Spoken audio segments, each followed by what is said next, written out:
ვახტანგ გომელაურის პარლამენტში მისვლამდე კი დეპუტატების შეკითხვებს ეკონომიკის მინისტრი უპასუხებს. მისი მოსმენა ამ წუთებში იწყება. ის ოპოზიციონერი დეპუტატების მოთხოვნით სწორედ ინტერპელაციის ფორმატშია დაბარებული. ძირითადი კითხვები ანაკლიის პორტის მშენებლობას უკავშირდება. მმართველი გუნდის ოპონენტები ინტერესდებიან, რა ეტაპზეა ანაკლიის ღრმაწყლოვანი პორტის პროექტი. მანანა დევაძე შემოგვიერთდება ამ თემით ახლა პირდაპირ ეთერში. მანანა, გისმენთ. ეკონომიკისა და მდგრადი განვითარების მინისტრი უკვე საკანონმდებლო ორგანოშია. პარლამენტის სხდომაზე ლევან დავითაშვილის ინტერპელაციის წესით მოსმენა ამ წუთებში იწყება. 13-მა ოპოზიციონერმა დეპუტატმა ეკონომიკის მინისტრი პარლამენტში ანაკლიის ღრმაწყლოვანი პორტის საკითხზე სასაუბროდ დაიბარა. ანაკლიაზე დავითაშვილმა 5 კითხვას უნდა უპასუხოს, მათ შორის ოპოზიციონერ დეპუტატებს აინტერესებთ ანაკლიის ღრმაწყლოვანი პორტის პროექტით, რომელი ქვეყნის ინვესტორები ინტერესდებიან და პორტში როდის შევა პირველი გემი, ასევე ანაკლიის პორტამდე მისასვლელი საავტომობილო და სარკინიგზო გზის მშენებლობა რა ეტაპზეა და ამ დროისთვის უკვე რამდენი თანხა დაიხარჯა ანაკლიის პროექტის პირველი ფაზისთვის. მმართველი გუნდის ოპონენტების შეფასებით ანაკლიის პორტის მშენებლობა რუსეთის ინტერესებში არ შედის, რის გამოც ქართული ოცნება პროექტს ხელოვნურად აფერხებს. დანარჩენი ოპოზიცია ერთ-ერთი ვერსიით შესაძლოა ლევან დავითაშვილის მოსმენის დროს ხდომათა დარბაზში არ შევიდეს. ეს განცხადება სტრატეგია აღმაშენებლის ერთ-ერთმა ლიდერმა პაატა მანჯგალაძემ გააკეთა და მიზეზად შინაგან საქმეთა მინისტრის ვახტანგ გომელაურის ინტერპელაციისთვის მზადება დაასახელა. რაც შეეხება მმართველი გუნდის პოზიციას, საპარლამენტო უმრავლესობა ბრალდებებს კატეგორიულად უარყოფს და აქცენტს ანაკლიის პროექტის მნიშვნელობაზე აკეთებს. როგორც ქართულ ოცნებაში აცხადებენ, ოპოზიცია დღესაც არაკონსტრუქციული იქნება და ანაკლიის პროექტის დისკრედიტაციას კიდევ ერთხელ შეეცდება. გააკეთა განცხადება, რომ უკვე ანაკლიის პროექტის მშენებლობისთვის გამოვლენილია ტენდერში 2 კომპანია. ამ კომპანიას ჯერჯერობით არ ასახელებენ. საინტერესოა, რატომ არ გაასაჯაროვეს, ვინ იყო დანარჩენი 20-მდე კომპანია.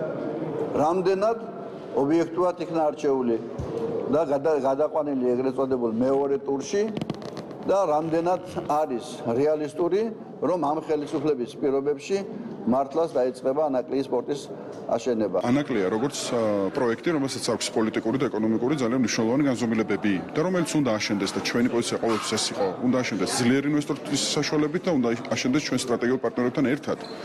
საერთოდ რატო არის გასაიდუმლოებული მაგალითად ის 2 კომპანია, რომელიც შემდეგ ეტაპზე გადავიდა? რატო ხდება ისე, რომ საზოგადოებაში არსებობს ეჭვები, თითქოს აქ ეს 2 ინტერესი, პოლიტიკური და ეკონომიკური ინტერესი სათანადოდ არ არის დაცული. გვაქვს ძალიან ბევრი შეკითხვა ბიზინა ივანიშვილის მინისტრთან, რომელიც ეხლა აცხადებს, რომ ეს პორტი აშენებად ხდება, თუმცა არცემს პასუხს არჩევ შეკითხვას, რაც უკავშირდება იმას, თუ რა სახსრებით აშენდება, ვინ აშენებს და რას ეუბნებიან ისინი ინვესტორებს, რომლებმაც ამ პროექტში უკვე შესაბამისად ჩადეს შესაბამისი თანხები და დღეს დარჩნენ ფაქტიურად მოტყუებული. დავითაშვილსაც შეეხება მართალი გითხრათ, რამოზე უნდა ვესაუბროთ, არ ვიცი. შეიძლება გადავწყვიტოთ, რომ არ შევიდეთ, იმიტომ რომ ყურადღების გადატანა არ მოხდეს გომელაურიდან ეკონომიკის მინისტრს. საქართველოში ეკონომიკური ზრდა ბოლო წლებში განსაკუთრებით არის საკმაოდ დადებითი. გამომდინარე აქედან შეიძლება ოპოზიციას აქ აღარ კონდეს კითხვები. რატომ? მარტივია პასუხები. იმიტომ რომ სადაც არის ქვეყნისთვის დადებითი, ისინი იქ არ არიან არასოდეს.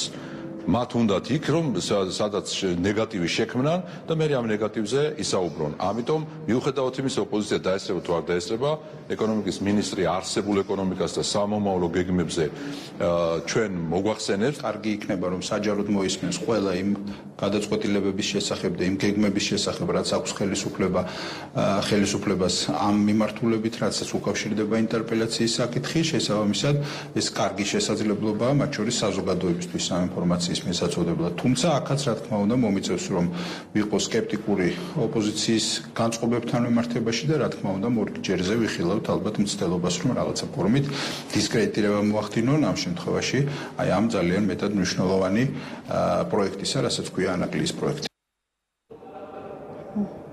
შეგახსენებთ, რომ ეკონომიკისა და მდგრადი განვითარების მინისტრი ინტერპელაციის წესით 13-მა ოპოზიციონერმა დეპუტატმა საგაზაფხულო სესიის დროს დაიბარა, თუმცა ლევან დავითაშვილის ჯანმრთელობის მდგომარეობის გამო ეს მოსმენა გადაიდო და ეკონომიკის მინისტრის ინტერპელაცია დღეს იმართება.